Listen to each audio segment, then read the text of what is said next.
Hoje nós iremos falar sobre o romantismo no Brasil. O romantismo, um pouco sobre o contexto histórico, tá? O romantismo é marcado por várias contradições e rupturas, devido aos acontecimentos que surgiram no mundo. Um exemplo disso é a Revolução Industrial. O romantismo ele surgiu a partir do meados do século XVIII na Europa. Já no Brasil, ele começa com a chegada da família real portuguesa para o Brasil. Daí se inicia, a busca pela identidade nacional brasileira e estimula o nacionalismo de seus cidadãos, com o objetivo de forjar uma identidade brasileira sem a influência portuguesa. Portanto, o índio e a natureza eles se tornaram símbolos da nação. O índio se tornou uma figura literária heróica, em harmonia com a natureza do Brasil, no caso, o índio um herói nacional. Alguns autores que marcaram a primeira geração do romantismo no Brasil, Gonçalves de Magalhães, com o livro Suspiros Poéticos de Cidade, e Gonçalves Dias, com o livro O Último Canto de Miras, e claro, o nosso Juca Pirão, que é a nossa peça de hoje.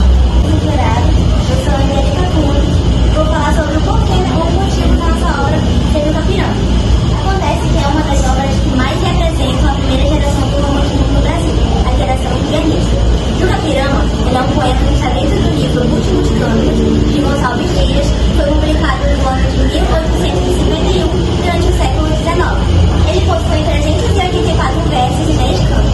Um fato curioso é que Juca Pirama não é o nome do nosso protagonista. Na verdade, é porque Juca Pirama na língua tupi significa aquele que há de morrer ou aquele que deve morrer. Vocês vão pegar essa coisinha, essa pequena referência quando vocês forem assistir a nossa peça adaptada. Falando mais sobre a narrativa do poema, nós iremos acompanhar um jovem guerreiro tupi, um dos últimos remanescentes que, ao vagar pela floresta à procura de mantimentos, acaba sendo capturado por uma tribo inimiga.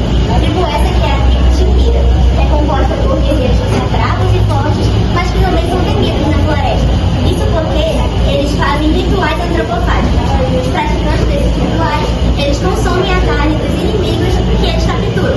Pode parecer até mórbido e grotesco o nosso pensamento de hoje, mas naquela época isso era considerado um sacrifício. Então morrer assim era como se fosse uma honra para sua tribo.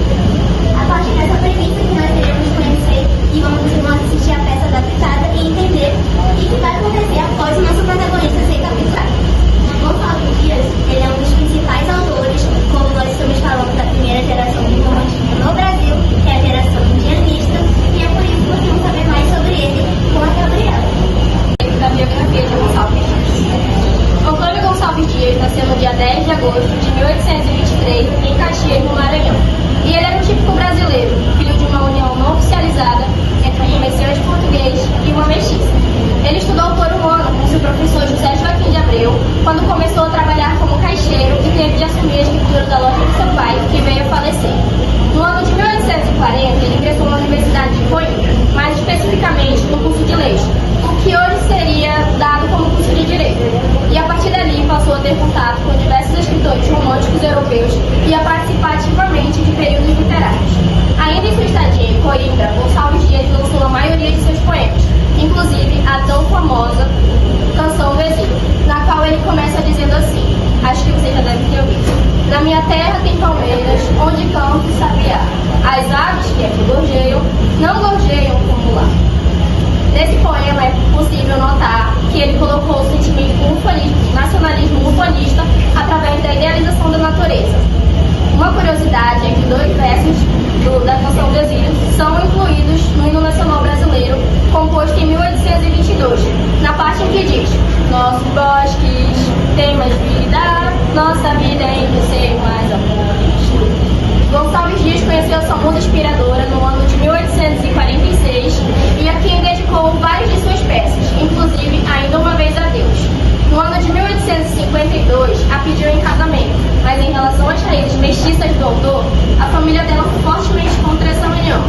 Retornando ao Rio de Janeiro ainda no mesmo ano, ele casou-se com Olímpia da Costa. Atuou como jornalista em diversos períodos e no ano de 1849 fundou a revista Guanabara, que foi um grande difusor do romantismo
tupi. É tribo pujante, que agora anda errante, de fato constante, guerreiro nasci. Sou bravo, sou forte, sou filho do norte, meu canto de morte, guerreiros ouvi. Meu pai ao meu lado, já caí quebrado, de pena calado, firma-se em mim. Por ímpios caminhos cobertos de espinhos, chegamos aqui. Ao velho coitado, de pena calado, já segue quebrado. O que lhe resta? Morrer. Deixa-me viver, e aqui voltarei para ser vosso escravo. E após este relato da vida de Juca Pirama, o chefe se pronuncia e diz: Soldai! Os vídeos espantados que acabaram de ouvir murmuram entre si, pois nunca nem o chefe tinha dado tal ordem. Brando uma segunda vez com a voz mais alta do chefe da tribo: Soldai-o!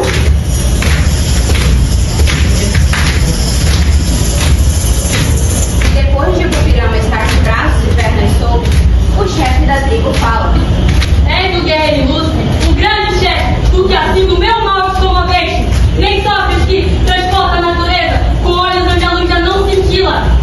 Chora a morte do filho, um pai cansado, que somente por céu na voz conhece. És livre, parte. E voltarei! Revolte! Sim, voltarei! Então volte, é bem feliz que existe, em que não veja, que filho tem, voz chora. És livre, parte. Ora, não partirei! Quero provar que o filho do tupi vive com honra, e com honra maior, aqui voltarei! Mentiste, que o tupi não chora nunca, e tu choraste. Parte, não queremos comer tua carne, já que lhe enfraquecemos forte. Então, Juca sobrevive e entra na floresta e nas mãos de seu velho pai.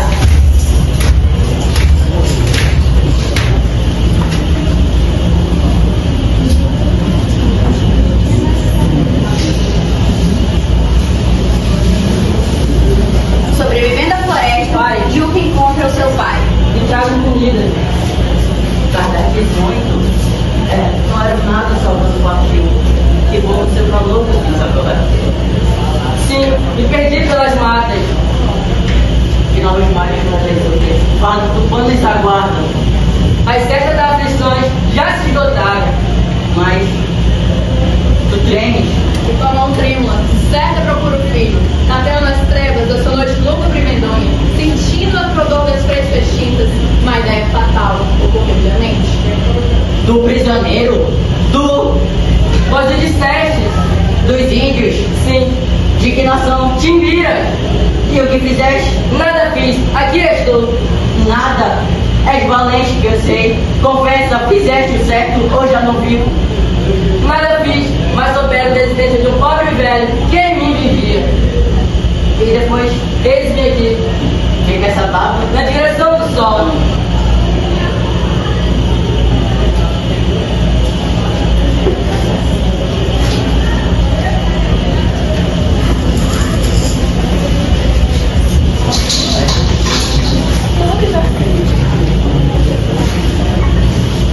Quando chegam de volta à tribo, o velho diz: Eu, porém, nunca vencido, nem nos combates por arma, nem por nobreza dos atos, venho aqui o filho trago.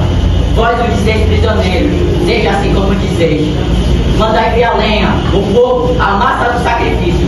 Em tudo o rito se cumpra. Mas o chefe dos Tibiras diz: Nada farei do que dizes. É teu filho e velho e fraco. Aviltaria o tribo das mais guerreiras das tribos derramar sangue de nobre sangue. Ele chorou de combate. E após este relato, o velho se vira para seu filho com uma expressão de ódio e o amaldiçoa. Tu choras em presença da morte. Na presença de estranhos choraste. Não descende covarde do forte. Pois choraste. Meu filho não és. Forças tu. Sem arrimo e sem pátria vagando. Rejeitado da morte na guerra. Não encontre amor nas mulheres. Teus amigos. Se amigos tiveres. Teu homem constante falais. Não encontre doçuras no dia. E entre lavas da noite sombria, nunca pode ter canto gozar. Choras! Tu, covarde! Meu filho não és! O índio Juca Pirama, percebendo que seu pai já não acreditava mais na coragem de seu filho, se revolta, tomado pela dor, decidindo então provar sua honra.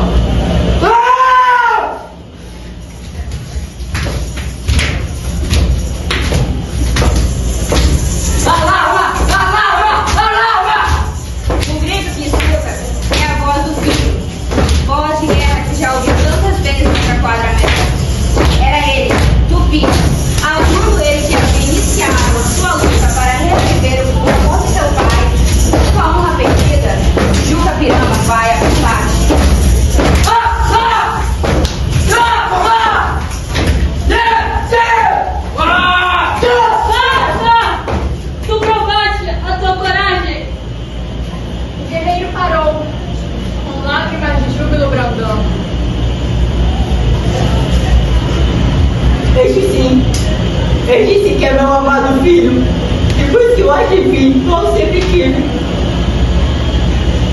Como livre de lágrimas te choro. Essas lágrimas sim, que não dessoam.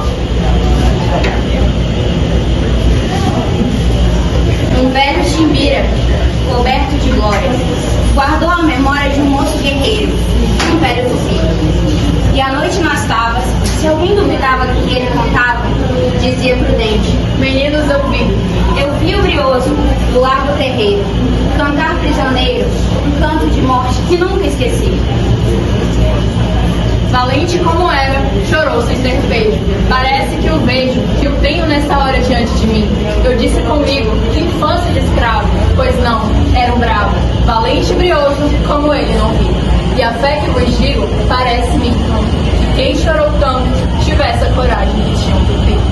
Assim o Chimbira, coberto de glória, guardou a memória de um moço guerreiro e um velho tupi. E à noite nas tapas, se alguém duvidava do que ele contava, tornava prudente. Meninos, eu vi.